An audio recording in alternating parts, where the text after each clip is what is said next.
Welcome back to New Post today. Let's continue from where we stopped with regard to the most important topics that you need to keep track for the UPSC Civil Services examination of 2025 with regard to your prelims examination.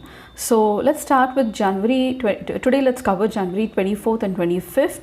The very first is about the Kaveri Vellar project, river linking project now, and this river linking project aims to transfer water from Kaveri River to the South Vellar River. Now Kaveri River rises in the Brahmagiri hills of Western Ghats and the Vellar River in the Kalyarayan hills of Tamil Nadu. So it is a part of a larger project to transfer the Kaveri waters to the Vaigai and the Gundar rivers. It is in three phases, from Kaveri to South Vellar to Vaigai, and Vaigai to Gundar. So Kaveri Vellar link is a part of the Kaveri Gundar linking project. Tamil Nadu government has proposed the project as a part of the Kaveri Vaigai Gundar linking scheme, and now the Supreme Court has recently disposed an application from the Karnataka government on the project.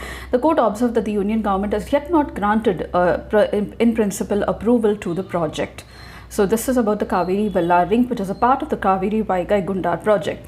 And Indian Navy recently conducted a hydrographic survey of Mauritius. So what is hydrographic? Hydro means water, graphic means study. So hydrographic survey is a very important technique for safety and efficiency in maritime activities especially. It maps the maritime areas or the maritime zones of the littoral countries with regard to characteristics of water body, and the data that is collected is used to create nautical charts and support marine activities as well. The purpose is navigation, to create nautical charts to help marine navigators, construction to help marine construction such as bridges, ports, dredging to remove silt from the bottom of the water bodies, especially offshore wind farms, to set up offshore wind farms at the sea for renewable energy production, offshore oil exploration, exploring and drilling of oil exploration. And how is it done? It's done using special equipment to measure the water depth, currents and tides and waves. It uses light detection, lidar bathymetry. It uses sound waves to map the underground areas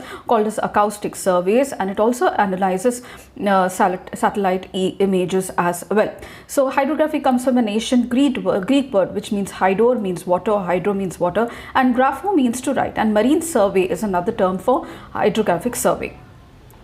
The next is about Project 75I. Last time in the preliminary examination, they had asked about the 5th generation fighter aircraft. So Project 75I, I stands for India, is a project for 6 advanced conventional submarines to be inducted by the Ministry of Defense. And recently, a milestone has been crossed by a bid won by Mazgau Dock Shipbuilders Limited and the Germans ThyssenKrupp Marine Systems. So they have cleared the technical evaluation by the Ministry of Defense, and they are now going to build these submarines. So Project 75I is a military acquisition program affiliated to Ministry of Defense to acquire diesel electric submarines for Indian Navy, and it was originated in 1997. The initiative's objective is to procure 6 classes of conventionally, that is diesel powered submarines for the Indian Navy's arm, and a replacement of the Sindhu Ghosh class of submarines. The next is about President of Indonesia, now Subianto Prabowo, being invited as a guest of Independence Day celebrations. This is not the first time that Indonesia is being invited as a chief guest. It was very first time in 1950 that we had invited the President of Indonesia as a chief guest of the Independence Day celebration. Let me tell you, Indonesia is an important trading partner in the ASEAN countries. It is also one of the first countries to support, India is one of the first countries to support Indonesia's independence in 1940s at the international stage. Indonesia has a comprehensive strategic partnership with India. Subianto Prabowo was the 4th president to be invited from Indonesia as an Independence Day guest, and Indonesia is an important part of the Act East policy. And the next is about rhodamine B. So if you've had sugar candy and you've seen the pink color, that comes from rhodamine D. But what's the issue?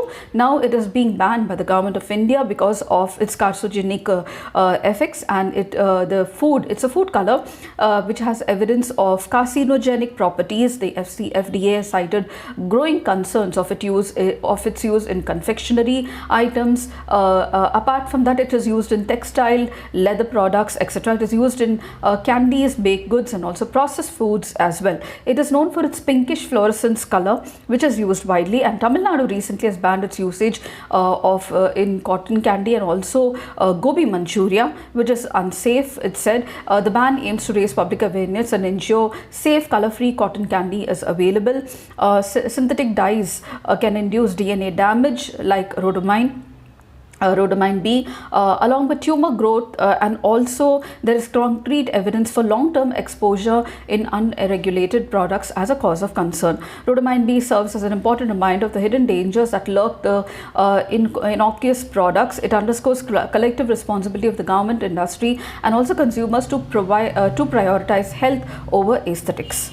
And the very first fiscal health index now has been released by Niti Aayog. It measures the fiscal health of a state, and in 2025 the first index was released. Odisha topped the index with the most fiscal healthy state in the country, and it tracks the fiscal health of the states on 5 indices, that is quality of expenditure, revenue mobilization, fiscal prudence, debt index, and debt sustainability, along with insights into state specific challenges and also areas for improvement.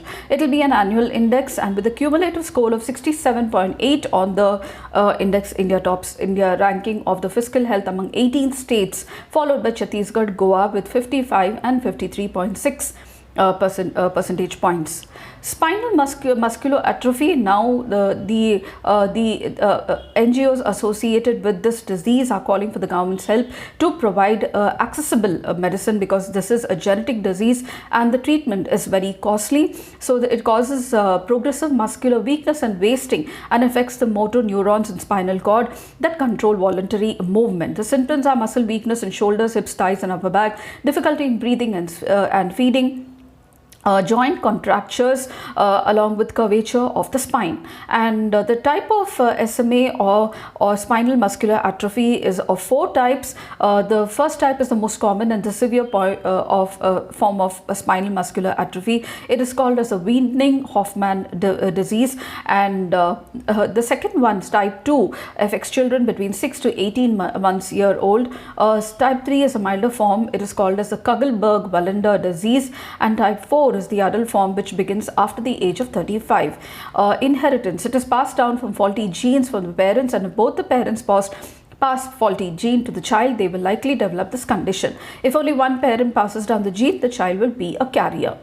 And the largest greenfield refinery project of BPCL, Bharat Petroleum Corporation Limited, is coming up in Andhra Pradesh, and it is going to be a 9 million tons per year oil refinery petrochemical project in Andhra Pradesh. It is estimated to be 95,000 crore and said to be the costliest refinery in India to date, as it has received the approval of the Government of India. Let me tell you, the BPCL is the 3rd largest oil refiner behind Indian Oil Corporation and Reliance Industries Limited, and it owns refineries at Mumbai, Cochin, Kerala, Bina, and Madhya Pradesh. And the plant unit at Andhra Pradesh is a greenfield oil refinery project.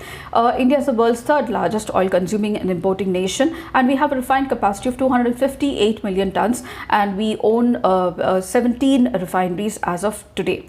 So the next and the last most issue is about the lunar calendar year. So what is a lunar calendar year? It's based on the moon's phases, while a solar calendar year is based on the solar year, and it syncs with the process of the moon's phases. The lunar month is based on the moon cycle, which is about 29 to 30 days. A lunar year is 12 lunar months with 354 days, and to keep the lunar in sync with the solar year, days are added, which is called as intercalation. Islamic calendar and Chinese calendar is based on the lunar year, and the Sumerians were the first to develop the calendar based on the moon phases. Lunar year is celebrated by many people in Asia and the world, and the lunar year begins with the new animal's zodiac year. So these were the most important issues I thought I should be tracking for you all for January 25th and 24th and 25th. If you did, please do like, share and subscribe, and don't forget to comment at the end of the video. I shall see you in my next post. Until then, it's very happy learning.